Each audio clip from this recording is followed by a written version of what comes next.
In today's video, we're going to be going over a short demonstration on how to set up the online ordering module for your wine and groceries outlet. Before we take a look at a couple of the setups in Jonas, let's take a look at the website for what your members will see. For me, I'm going to click on the wine and groceries outlet. And then within this outlet, we have a couple different groups. We have our daily features up at the top if you have any sort of deals or sales on.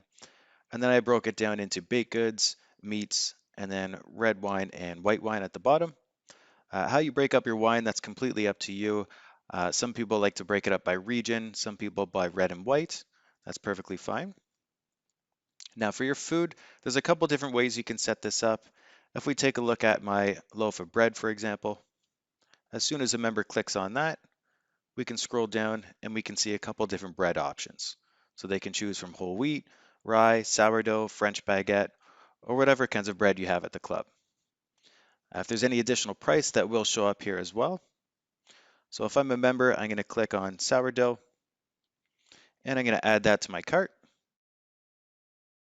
As soon as that happens, it goes back to the main menu where I can continue ordering, or I can go right to the checkout screen.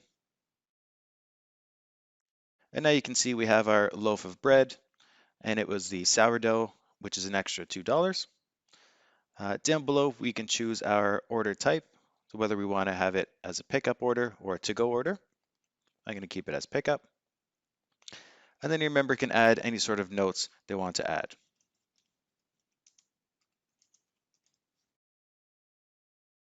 As soon as you're done adding your notes, you can hit the Submit Order button.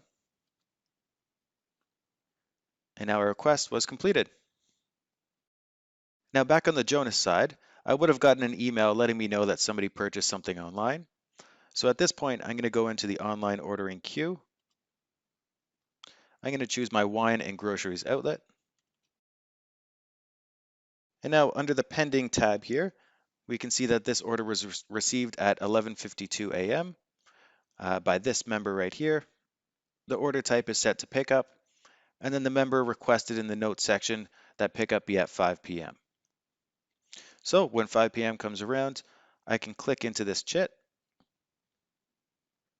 And now I can see that the member ordered a loaf of bread. Sourdough was an extra $2. And then down below, I can see the notes, and I have a couple different options for how I process this order. I can view it in the point of sale. I can view it in the point of sale and send the order if applicable, or I can create the chit and send the order if applicable as well. For my bread, I don't need to send that to the kitchen, so I'm just going to go ahead and view in the point of sale.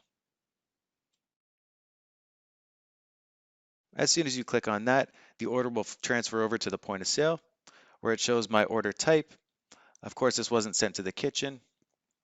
And there's the notes that the member sent in as well. And there's our item. So now we can settle out this chit via credit card, cash, member charge, however you'd like to settle. Once the chit was settled out, now you can go back into the online ordering queue and you can see nothing shows up in the pending folder. But if you go into the chits created / order sent, you can see all the previous orders for the day. For more information on how to set up the online ordering module, please watch the online ordering webinar online or contact the professional services department.